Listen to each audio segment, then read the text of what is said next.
Morning and Merry Christmas, Happy New Year every day.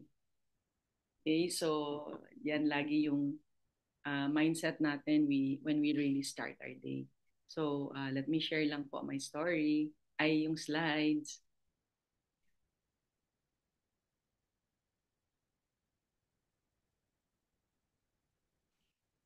Wait lang po.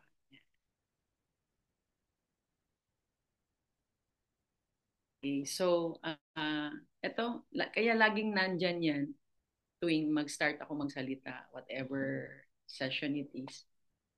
Kasi lagi ko lang tinatandaan na lahat po tayo we were created in God's own image and likeness. I want you to absorb that. We were created in God's own image and likeness. So, lahat tayo, we all deserve a great life. Hindi baling for now, parang hindi pwedeng mangyari. But first, you have to believe it. Sabi ko nga 2 Sundays ago, first you have to believe it. Kasi kahit pangako ng Panginoon yan sa inyo. And there was one Sunday when I said, there is no accident na you came into this world. Ginamit lang yung tatay nanay natin to bring us out in this world. So wala pong aksidente. Okay? So I want you to always remind yourself, we have a very great God who created the heavens and the earth. And therefore, kung kaya niyang lumikha ng earth, no, heavens and the earth, all the yung nature, everything, yung buhay natin maging great din. Kasi great siya eh. Anak niya tayo. Meron ba naman na mamimili? Hindi siya mamimili. Hindi lang siya mamimilit. Hindi siya namimili. Hindi lang siya mamimilit. Take note, ha? Hindi siya mamimilit. Right? So, wala yan sa notes ko. Pero sabi ni Lord, sabihin ko. Okay, so I'm a mother of 4. I'm a widow.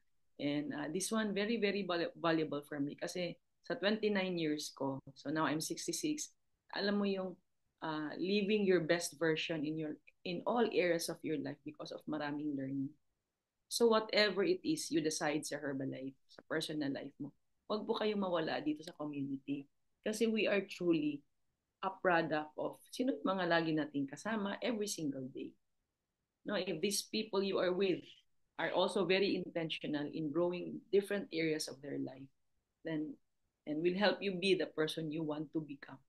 Kung ano yung nilagay ni Lord sa heart mo. Then, kaya sabi ko nga, uh, Herbalife really is this amazing. And last night I had a chat one-on-one with another first line. Yung 6 human needs, yung certainty, uncertainty, recognition, significance, ang spiritual needs are growth and contribution. Yung 6 na yan, gusto natin lahat yan. And lahat siya nasa Herbalife. Meron lang top 2 of the 6 needs na talagang very prominent sa iyo. Kasi we were created different. And so, yung journey ko, I had 2 more babies. So, Herbalife baby si Shannon, si Gian. After 10 years, so I was 39 and 41 years old. And I kept going to all these events and lagi kong tinatandaan yung sinabi ni Jim Rohn. Kasi alam ko naman a lot of us, especially if you don't have so much, you really go after wealth, financial independence. But ang mas mahalaga dyan is how you are becoming, uh, making the type of income you really want in your life. And you have a vehicle called Herbalife. Kaya very, very important, how are you becoming? So sa ginagawa mo ngayon, whether you're in Herbalife or not, how are you becoming? No? How are you becoming? So talagang dito you push for excellence. No? Yung sinasabi kong living a life of excellence. And tayo mauuna, parents tayo, no? Most of us in this room today are really parents. So I'm so grateful na I have this opportunity na dahil sa Herbalife income ko, I can do a lot of charity work. And background ko for those of you na ngayon ko lang ma-meet, by the way, thank you sa mga na-zoom na sa FB Live at yung mga hahabol pa for later. CPA po ako, nag-masters. Dami kong tinapos kasi hindi naman po ako pinanganak mayaman. I really studied very hard. Little did I know na the work habits, study habits that I developed all those years ngayon nakaka-help din. Kasi talagang in life, talagang kailangan ka lang masipag mag-aral, masipag matuto. That's all you need to do. Kasi kung marami kang na-absorb na mga learnings in life, in your life's journey, no, lalo na sa spiritual part, which I will also talk about. Sobrang nakaka-help talaga. No? Kaysa yung hindi mo alam na hindi mo pala siya alam. Okay. So I have scholars in the country. These are some of them, and I have a new batch again. And today we're here in Terrazas kasi I had my in-laws the last few days. So, yun. And then people, alam mo yung maganda na may blessing kang ganito dahil sa Herbalife, pero na-share mo sa iba. So, yun maganda. Diba? Mas very fulfilling more than anything else. And ito, namanggit naman to ni Lori, but so I'll just very quickly share po. Kasi Sunday topic ko po is really to touch on emotional, mental health, and spiritual growth so that we can have number 4, yung rest. No? So this is just, all of this should really be present para for good health. Okay? So hindi pwedeng isa lang, hindi pwedeng shake lang, or hindi pwede, lahat dapat yan. Kasi each one affects each other. So, disclaimer po, hindi po ako pastor kasi I'll be sharing some Bible verses that's relevant for my topic today. And alam mo yung sa walk ko, I just really, when I accepted Jesus as my Lord and Savior, that's not religion, that's you acknowledging Him, that you want Him to be the manager of your life. Talagang I continued to seek Him even deeper, yung talagang deeper relationship with Him, yung intimacy. Kaya, I also like to be by myself and talagang quiet lang pero alam mo aware ka na He's there with you, the Holy Spirit's there with you, no? So talagang it strengthens you. Okay? So as I'm sharing po, itong five na things na we can all learn and keep learning and keep improving is yung, yes, maririnig kayo tuwing punta niyo sa mga ganitong sharing. May nababasa din kayong slide, you're welcome to screenshot. Screenshot and then ipaskli nyo sa wall para maalala nyo. Then pag-aralan nyo, i-memorize nyo yung context or yung summary ng ibig sabihin nung narinig nyo na nagusto na nag-touch sa puso nyo. And pray about it, meditate. And ask the Lord, ano gusto mo message for me for this one? Kasi wala nga ang Panginoon kundi maging maayos ang buhay natin. Hindi po siya nagpa-plan ng masama sa buhay natin. It's the enemy. Kaya nga, the more we focus on Him, the better for each of us. Okay? So, ito, I keep putting this para lagi natin maalala na when He created us, He gave us so much potential. No? Kaya sabi po dyan, when you use the gifts that God has given you, it is an act of worship. Giving is an act of worship. Praying is an act of worship. Singing is an act of worship. But pag nagamit mo ang mga potential mo, and kaya nga love na love ko si Herbalife kasi pag talagang true and true nag-focus ka dito, kahit part-time ka pero seryosong part-time na, alam mo yun, you're willing to do things you've never done before. Basta hindi naman masama, hindi nakakasama. Natutuwa ang Panginoon kasi binigyan ka niya ng potential and I do believe that tayong nandito sa Herbalife. Hindi yan by accident, that's by design. Kaya ako alam ko na kung bakit dinala niya ako dito. Hindi lang para sa product, sa opportunity. Para then we can also talk about Him. Like in sessions like this. I never planned to do this in my entire life. But as I'm doing it, as I'm growing, yung deeper relationship with Him, no? Talagang sobrang, lalong sumasaya ang puso. And when you're like that, when you share to people, nararamdaman nila yon na yung mga nasi-share mo na parang you just blurt it out na walang kaplano-plano. Kasi punong-puno ang puso mo ng love sa Panginoon. Yun yung work natin. Okay? So I hope 2025 will be just, i-claim you yun but you have to work on yourself. Kaya nga yung heart mo talaga iingatan na. So John 15:8, sabi ng Panginoon, when you produce much fruit, marami kang results, fruitfulness sa ginagawa mo. You are my true disciple. This brings great glory to my Father. See, yan ang desire ng Panginoon. I-prosper tayong lahat. Ayaw niya tayong maghirap. Ayan mo na ngayon, medyo may nahirapan ka because of some decisions you made before. That's okay. Stop ka na, wag mo nang dalhin yan for next year. Even up to this moment, wag mo nang dalhin, you don't, kasi sisisihin mo sarili mo, etc. Sana, ganito. Wala nang sana, move on, ha? Isipin mo yung today and yung magagawa mo pa. There's so much. Kaya nga maganda yung Herbalife kasi hindi po nauubos ang taong nangangailangan ng sustansya, ng nutritional support. Hindi rin nauubos yung mga tao nangangailangan ng opportunity. Hahanapin lang talaga natin sila. And we keep talking. Yun naman ginawa ko 29 years. I just keep talking. Lahat ba nag-oo? Hindi. Lahat ba nagtatrabaho? Hindi. Basta tuloy-tuloy lang ako. And once merong desidido, I make time. And then habang I make time for this person, hanap ulit, hanap. Kaya even ganito, sabi nga ni Eric Corey, you just start a conversation. Kaya now is the best time to say hello to your friends, to greet your friends. Sabi ni Eric Corey, just start a conversation. Huwag ka munang bumanat ng Herbalife. Okay? Connect lang. Halo-halo yung mga sinasabi ko. So anyway, the greatest gift this festive season. So ito po, shinare po to ng spiritual mom ko last Sunday. And I thought, wow, what a beautiful message. Kaya yun din ang gusto kong i-share sa inyo. Okay? Um, Sabi niya po, John 8:12, then Jesus spoke to them again, saying, I am the light of the world. He who follows me shall not walk in darkness, but have the light of life. So when you say life, buhay, prosperity, lahat yung magaganda. Ano ang darkness? Lahat ng mga negative things na nangyayari. But if you are connected to Him, kaya sabi, learnings ko last Sunday was, Jesus is the greatest gift sa atin. Diba lagi natin narinig, God gave His only begotten Son to die for us. Diba? His only begotten Son, kaya pinanganak nitong Pasko, kaya parang yun yung reminder sa atin. He's the greatest gift we have received. Never mind if binigyan ka ng asawa mo ng regalo. Yes, receive that, of course. Gusto niya.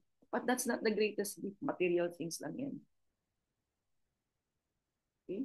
So, greatest gift is in Jesus. Kaya parang reflection din na, how do we really value Jesus every single day? Namatay pa siya sa cross, diba? And sa Holy Week naman, magpapaalala naman na He died for us. Bakit hindi natin gawin araw-araw? Na paalala natin sa sarili natin very intentional. And siya pa ng greatest gift ng Lord sa atin. Kaya, yung reminder na if 24/7, Jesus is with us, with you. You shine. You're the light dun sa community mo, sa family. If si Jesus, ayos ang puso mo pag nandiyan si Jesus. You're the light of your family, of your community. Wala nang nega-nega. Walang darkness. Kung may problema, no problem. Tama tayo sa sabi ni Martin sa training. Everything's no problem. Trust ka lang sa Lord. Focus ka na kayo. Kaya tayo kinreate niya because He wants us to represent Him. Okay. Tayo ang light sa family natin. Kung saan man tayo pupunta, tayo din ang light. Kaya alam nyo yung, I always believe, lahat ng, kasi pag naka-learn ka na, naka-develop ka na ng courage na mag-walk in to, hindi yan by accident na may ma-approach kang tao na hindi mo kilala. Kaya nga strangers are friends you have not met. That is my upline's definition of a stranger. A stranger, if it's your friend that you haven't met. And ito yung mga binigay ni Lord sa buhay natin. Distributors natin, customers natin. Okay? Hindi yan by accident, dinisign ni Lord yan. Kaya He wants us to be the light. And alam mo kaya, wow, ang bait talaga ng Herbalife. Tutulong ka na, nagiging light ka dun sa mga tao, di ba? Tapos yung mga gusto ng opportunity, nagbigay ka din ng light, pag-asa. Kaya pag nandito si Jesus sa puso mo, okay, you're giving them hope. And naiyak ka. You make them feel their love. Okay? So, nakakarinig sila ng nakikita nila sa buhay mo. Si Jesus is alive, no? In our life. Even sa pananalita mo. Gusto nilang makinig lagi sa iyo. But some people who are lost, naging very, very emotional. And one of the best gift that Jesus gave us is yung peace. Kaya pag ang puso natin na may Panginoon, may peace tayo. Yung sinasabi ko lagi, may joy, may peace. No? Wala bang problema si Maria? Ba, may, no? But I thank God, I have a supernatural God. Kaya pag may problema ko, hindi ko inisip yung problema. Ang iniisip ko yung solusyon ng problema, tinithank you po ng Panginoon. Lord, thank you sa supernatural, ganito, ganito. Dapat ganyan tayo. Hindi tayo kailangan maghingi. Alam na niya yung mga kailangan natin. God na siya. Okay. So, Isaiah 9 verses 6. For unto us a child is born, unto us a son is given, and the government will be upon his shoulder, and his name will be called Wonderful, Counselor, Mighty God, Everlasting Father, and Prince of Peace. So, binigay niya lahat yan. Siya din ang Counselor, Comforter. Okay? Tapos, isa pang gift, dahil ang na-receive natin si Jesus as our gift. Yung joy. Gusto natin joy. Hindi material things ang makapagsaya sa'yo. Maybe panandalian. Saglit lang yun. But yung inner joy, no? Na walang katumbas ang pera. Okay. So, ito po, Psalm 16 verses 1, what ito? Verses 11 po yan. Sorry. You will show me the path of life. In your presence is fullness of joy. At your right hand are pleasures forever. Kaya walang iba kundi si Jesus lang. Kaya kung walang Jesus, hindi tayo makapagbigay ng joy. Wala tayong peace. Wala tayong strength. Kasi siya ang source ng strength na. Okay? Tapos Galatians 5 verses 22 to 23. But the fruit of the Spirit, kasi di ba when He died on the cross, sinong binigay? Si Holy Spirit as our helper. So si Holy Spirit nandito sa puso mo, hawakan mo nga puso mo, dito siya. But you have to invite Him, gentleman. I-invite mo talaga siya, kaya nga binigyan din tayo ng Panginoon ng free will. Andito siya, pero kung pinakalimutan natin siya, tapos nag-i-emote tayo, nega-nega tayo, nagagalit tayo, etc. Then we commit sin pa, etc. That separates us from God. See?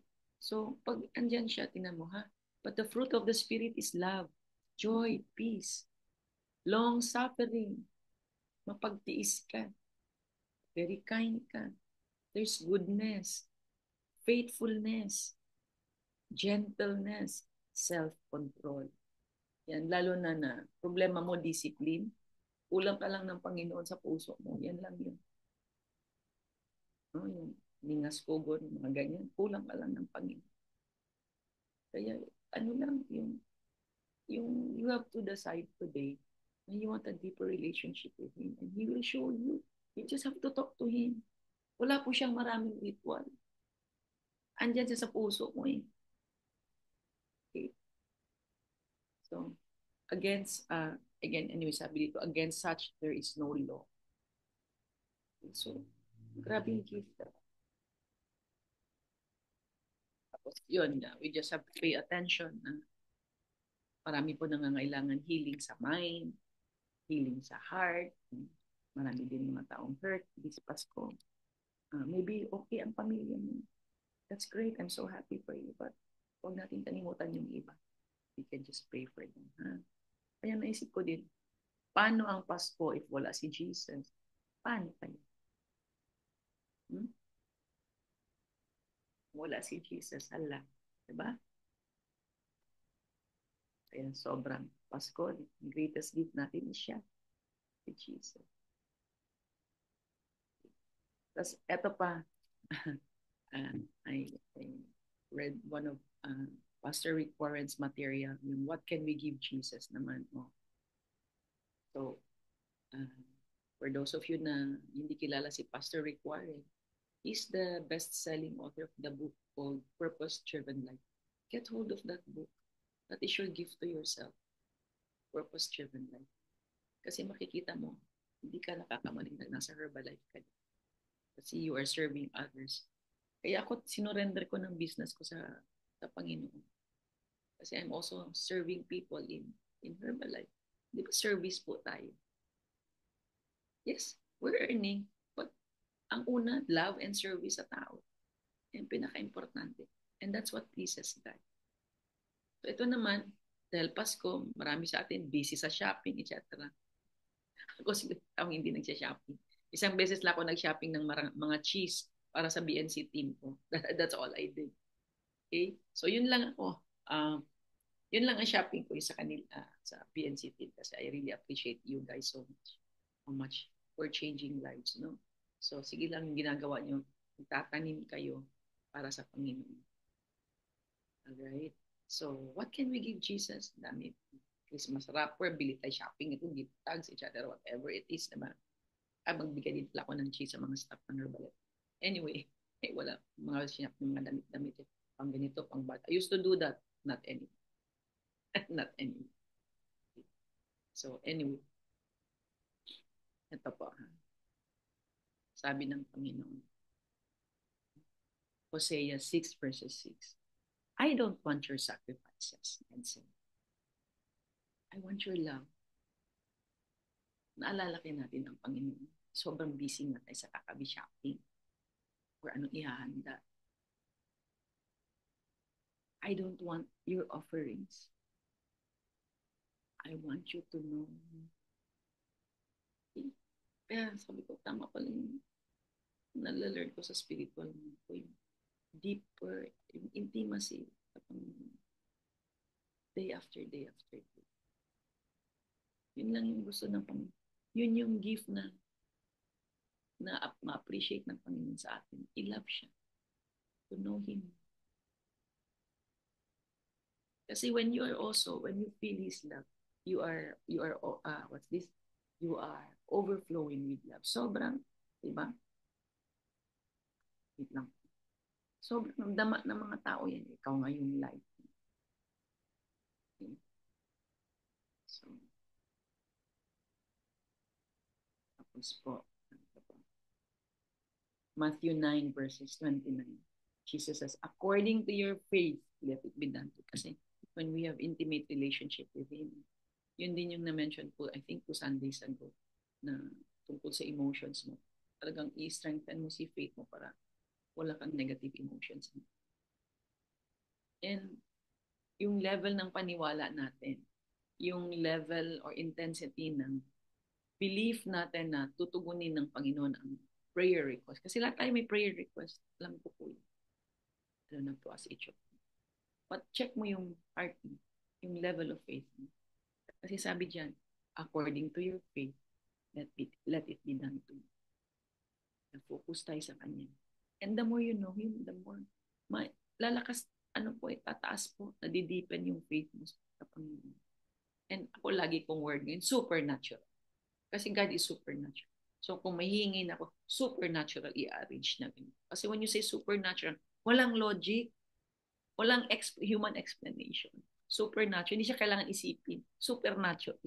Kasi ang Panginoon supernatural. Kaya lahat ng hinihingi ko, kinlaim ko na supernaturally answered by siya na mag-arrange kung paano. Because hindi ko wala nang kasi, you just have to trust Him. That's what He wants. And He's reminding us. Tapos ito pa. Okay, that's for us, diba? Tapos alam naman natin, Panginoon siya eh. Mag-iisip pa pala tayo ng gift ko. Hindi naman He does not need anything, right? He's a God nga eh. He can just provide. Okay?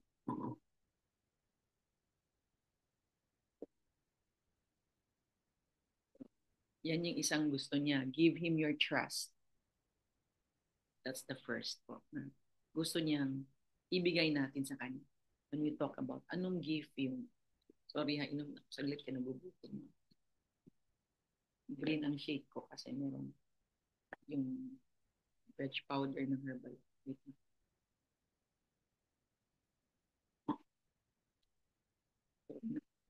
So, yan yung una. That's the first gift He wants us. To give Him. Hindi niya kailangan mga bagay-bagay. Alam mo yung mga iaalay mo sa santo, etc. No, sorry ha. He wants you to trust Him. Or yung alay ka, kandila, etc. Whatever. Sorry lang, bigla lang lumabas. Ito yung gusto niya sa atin. Kasi that's His promise for us. Number 2 po.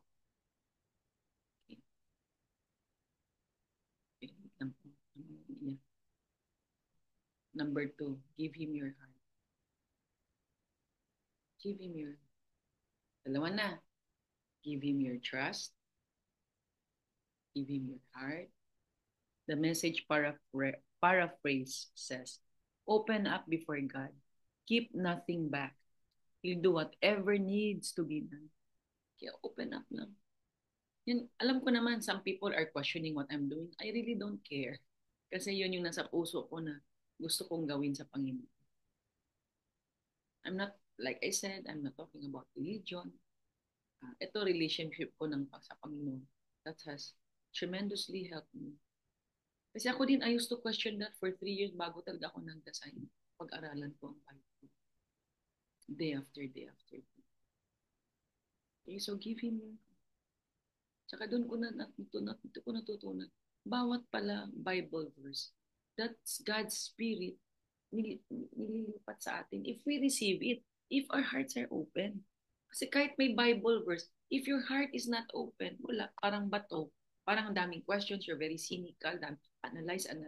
Basta when it comes to the Lord, walang analyze. Hindi mo gagamitin yung mind mo. Itong mind, ginagamit yan ng enemy para ma-confuse ka, i-deceive ka. Okay? But when it comes to the Lord, and yung words niya, that's His Spirit. Gusto niyang ipasok sa puso natin. Okay? So do not hold back with anything. Tapos, also when you give your heart, no, this also means you give Him what you love, what you value, no? And what you treasure. Kasi sabi nga, Luke 12 verses 34, for where your treasure is, there your heart will be also. For where your treasure is, there your heart will also be. Kaya God wants our heart, God wants our trust. No? And then pangatlo, which when I learn about this, wow, tama pala yung mga ginagawa. Kasi the third one that she wants us to do is this, bring others to Him. Like what I'm doing now, what am I doing? I'm sharing with you how magnificent God we have, that you have, that you deserve a great life. Okay? So I'm bringing you to Him. Ang ginagawa ko, nag-share ako ng Bible verse. Like what I always say, hindi po ito service, hindi po ito religion, ito relationship po sa Panginoon. And nakita ko po, yung fruitfulness ng ginagawa ko, ng buhay ko, nakita niyo naman. So do not analyze, just receive it. Kasi He wants you to really know Him more and makita niyo, amaze kayo. Ang dali lang. Dali lang mag-Herbalife. If you're in Herbalife. Or nasa trabaho ka, meron kang project, madali lang. Hindi mo na irereklamo yung ugali ng mga office mate mo, downlines mo, etc. Apply mo, no. Supernatural. You will just change people. Bakit? Nasa ano niya yan? Sa Bible verses. Pangako. So dito po, John 3:16. God so loved the world that He gave His only begotten Son, that whoever believes in Him should not perish, but have everlasting life. Okay? Kaya nga si Jesus is the best gift we have. So, we owe it to Him. Ang ibigay natin, trust, yung puso natin, and bringing others to Him. And alam niyo po, na-experience ko po yan. Basta pag may something sa tao, pag hindi tama ang puso, nadidiscern ko po yun. Nadidiscern ko. Hindi ko alam kung ba. So, pinapakita ng Panginoon. And yung tatlong to na desire ng Panginoon na maging gift natin sa Kanya. Tayo lang makapagbigay sa Kanya. Hindi niya tayo pipilitin. Magde-decide tayo. So, it's a decision you need to make. Na mula today, you don't have to wait for New Year kasi New Year's resolution. Wala na every day gawin mong New Year's resolution para araw-araw nagbabago tayo. We're better and better. Diba? Sabi din ni Marcus yan na just try to get better each day. At kaya antay pa ng kailangan mag-New Year bago ka magbago. Ngayon pa lang kung may kailangan i-improve na sa sarili mo, for the Lord. Yan. Hindi kanya talaga pipilitin. So it's a free will kasi. Tapos andyan pa yung demonyo, mag-uusap sa'yo dito sa utak mo. Sabihin ko sa'yo, when it comes to God, you don't need you don't need to analyze. It's sa heart mo po eh. Ha? Okay. So, ito po. The Bible says, go out into the country lanes and behind the hedges and urge anyone you find to come so that the house will be full. So, yun, Luke 14 verses 20. Yung desire niya na we bring people to Him. Kaya, alam niyo nung ginagawa ko itong tuwing Sunday ko, and I don't know what led me to do this. I really don't know, but we started nung fascinating time and up to now. Sobrang nabibless ako, natututo ako, lalo na dideepen yung pag-intindi ko ng words yan, nare-receive ko yung spirit, and I hope you are experiencing the same. Okay. So this Christmas, be a star and a light that guides other people to Jesus. So, yes, nag-Herbalife tayo. Herbalife is an excuse para madala mo yung mga tao sa Panginoon. Jesus wants these gifts, and He cannot get them from anyone but you. But like I said, He won't force you. So, despite the rush and activities of the season, stop today to consider what gives you to Jesus this Christmas. Okay. I'm almost done. Okay. So, ito something for you to work on today. Sana po yung mga ganyan talk it over page ko, talagang nagre-reflect kayo ha. So like sa'yo, what gifts do you need to bring to Jesus this Christmas? Starting today. Ano po yung kailangan mong i-improve? Doon sa trust, sa pagbigay mo ng puso mo sa Kanya at pagdala ng tao to know Him.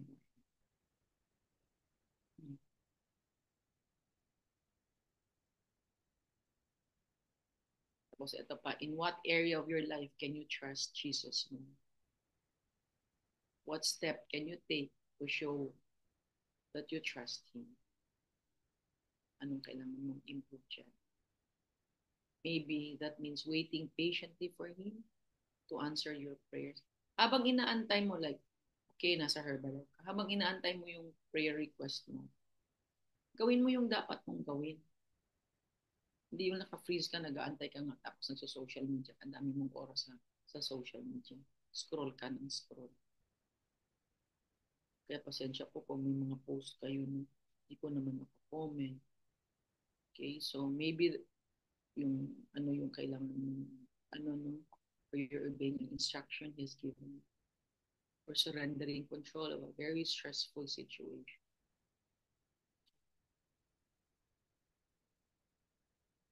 Kaya sa akin ganyan din na doon ko na-realize, just surrender everything to Him, my life and yung business ko. Kaya like yung sinasabi sa kanya, Lord, you are my everything. You are my all. Yun, alam niyo, pag sinabi niyo po yun, ito naranasan ko. Naiiyak po ako. Pag natutuwa ang Panginoon when you say that, Lord, you're my everything. Yes, may asawa kayo, may pamilya kayo. But si una pa rin si Lord, you're my everything. Promise ko, matatouch po ang Panginoon. So, kanya na, you're my everything. You're my number one. Okay, so anyway, ito pa po. Think of at least one person you can invite to a Christmas service kung saan man church kayo. And, or invite them dito ng pagtuwing Sundays. Or dun sa chat, a close group na I can, I will, I must. Wala sila ngayon. I-send mo yung message ko today. You can do that. Okay. And yun. Pag i-pray nyo yun, may lalagay na tao ang Panginoon sa puso mo na kailangan makarinig ng message today. Ganyan ka-amazing ang Panginoon. Uy, tamang-tama yung sinabi niyo. Ganyan, nakakatulong lang. Kaya nakakatuwa. Kaya nga, we're very blessed we're in Herbalife. We have so much of value that we can give to people. Products, opportunity, and moreover, more importantly, ang Panginoon. Okay po. Wala pong taong buhay na walang problema. Ha? Tandaan nyo yun. So, will you receive God's greatest gift this Christmas? Sinong greatest gift niya? Jesus. Diba? So, eto din. So, when we accept Jesus, so that's tinipe ko na lahat para tapos na. God's great generosity is reflected in His gift of salvation through Jesus Christ. So your sins separate you from God. And it is only God's grace through Jesus that you can get back into right relationship with Him. Kaya nga, di ba, He gave His only begotten Son to die for us. Para mas we still are with Him, or sins are forgiven, and all these kinds of things. Grace lang. Grace ng anak niya tayo. And the Bible says, it is by grace you have been saved through faith, and this is not from yourselves, and it is the gift of God, not by works, so that no one can boast. So that's Ephesians 2, verses 8 to 9. So grabing gift, di ba? Na we can be with Him. And alam nyo, knowing Him talaga deeply, ano eh, you will be in a journey of living a pure life, live a life of holiness. And if you are growing into that path, sobra yung joy, yung peace, yung fruitfulness sa ginagawa mo is nandiyan. Kasi kung marami kang ginagawa na hindi ka aya-aya sa Panginoon, na hindi nakikita ng tao, ikaw lang nakakaalam, you and God. Okay? Na kung ano-ano, alam niyo na kung ano dapat hindi niyo gawin. Okay? So, yung developing an intimacy with Him is so important. If you have not really spent so much time just understanding or receiving the spirit of His words from the Bible. Okay? Kaya, kung yan mabago niyo, kita niyo, you're in positioning yourself for more blessings in 20. Kaya ngayon excited ako after dito. I'm in Batangas but I'm going to travel to Cavite. I thank the Lord ng sasakyan para yung impartation ng spiritual mom namin for 2020. Excited ako doon. And I'm going to travel after dito. So anyway po, I'm not going to say it's malayo, etc. It's the enemy lang will put that in my head. But I will never allow the enemy to stop me. Kasi nag-pray na nga ako kahapon. Punta ba ako malayo? Punta ako. Okay? So, yun ha. Okay. So, anyway, mag-pray tayo. That ends po my share. I hope na ano niya. Buksan niyo naman yung, pakita naman kayo kay Mother. Yan na lang ang gift niyo kay Mother. Pakita sa sarili niyo. Okay, yan naman. No, ang gaganda niyo naman eh. Ah, sige, so, mag-pray po tayo ha. Okay, so, wonderful Father, maraming salamat for this message na you allowed me to share with them. Lord, what's important right now is talagang maitatak nila sa puso nila. It's very important message to start today and moving forward 2025 to be the most amazing year of their life as they continue to develop the most amazing relationship with you. Ikaw lahat po bahala mag-arrange, Lord. You're a very supernatural God. And allow them to discern if the enemy is trying to confuse them, deceive them, na ikaw lang focus nila, knowing na ikaw ang greatest gift na Jesus na binigay sa amin. Okay, so if you're ready also for those of you na hindi niyo pa na-accept Jesus as your Lord and Savior, babasahin ko lang po ito. But receive it in your heart. Dear Jesus, and if you also want to renew the relationship with Him, I don't want my sin to separate me from you anymore. Po, ano po, may mga kasalanan kayo. And ask the Lord to reveal to you. Yung minsan simpleng thought, or may nilabas ka sa bibig mo na hindi kaya. Okay, so, ganun din ako, I always ask the Lord to remind me lang. Wala naman kung taong perfect. Okay, so, Lord, you have promised that if I believe in you, everything I've ever done wrong will be forgiven. I will learn the purpose of my life. And you will accept me into your eternal home in heaven. I confess my sin, and I believe you are my Savior. You have promised that if I confess my sin and trust you, I will be saved. And I trust you when you say salvation comes by grace through faith and not by anything I do. I receive you into my life as my Lord. Today, I'm turning over every part of my life to you. I want to live the way you created me to live and use the rest of my life to serve you instead of serving myself. I commit my life to you and ask you to save me and accept me into your family. In Jesus' name I pray. Amen! Aha. O, tapos na po. Sino na ngayong pinangako ko na, andito pala, hi Tizel, my Miss Davao is here. Yung anak ko sa Davao. Okay, kumusta sa mami mo, Lizel? So anyway po, sino yung pinangako ko last time na mag-share na hindi ko na-accommodate? Thank you pala, VNCT, ma'am. Thank you sa mga tulong ninyo. Wow, si Lulu mukhang nasa Baguio. Ginaw na ginaw ang Lulu.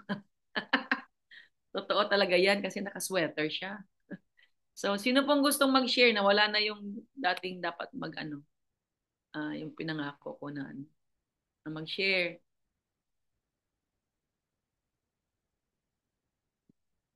Aha, maghanap ako dito. Hmm, hmm. Sige, wala pa sa inyo mag-volunteer? Sige, meron ako nakita. Ma'am Joannes? Ma'am, kayo yan? Sige, I'm mute. How has the Lord blessed you this week? Ayan.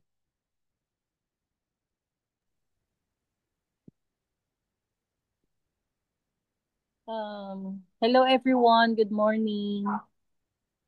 Um, Na-blessed po ako ngayon ni Lord by ano po, gising ako ng maaga with a grateful heart and na-blessed din po ako with good words from Mother Arlene po. And I'm so grateful po na ginamit si Coach Pauline na ginamit ni Lord si Coach Pauline para ano ako, makapag ah, join po ako dito. Kasi kung iisipin po, 'di ba, mas gugustuhin ko na lang matulog. Pero sabi ko, sige, attend ulit po ako. Kasi I know na kailangan ko ng wisdom words from the Lord po kung anong message niya sa akin. And I'm so thankful na ginamit po kayo ni Lord as an instrument na ma-enlighten ako ulit. Lalo na, syempre, hindi naman perfect ang life natin. Palaging may mga struggles. So, kailangan talaga natin i-feed hindi lang yung katawan natin, but also our soul, our mind na kailangan after this year, yun, na ano ko yung kay Mother Arlene na wag mo nang antayin ng next year. Ngayon pa lang, kumilos ka na to change your life, to change your lifestyle, to change your mindset. Yun po. Yun po yung naano ko po kay Mother. Thank you, Joannes. Paano ko kaya nalaman na ikaw tatawagin ko? Si Lord lang din nag-lead sa akin. So, welcome to the Herbalife family, Johns. Kaya nga lahat po kayo, whether nagbi-business kayo or hindi, dikit kayo sa community. Kasi it's all good ma-learning. Ha? So, Opo. I'm so excited sa future mo, Joannes ba? Tama ba? Opo. How old are you? 28 po. Baby ka pa. Plus 40 years pala ako. Hallelujah. Sige, so I think that's it for this amazing day. Thank you so much po sa mga first time. All right. Sige. So, sige na. Okay na tayo.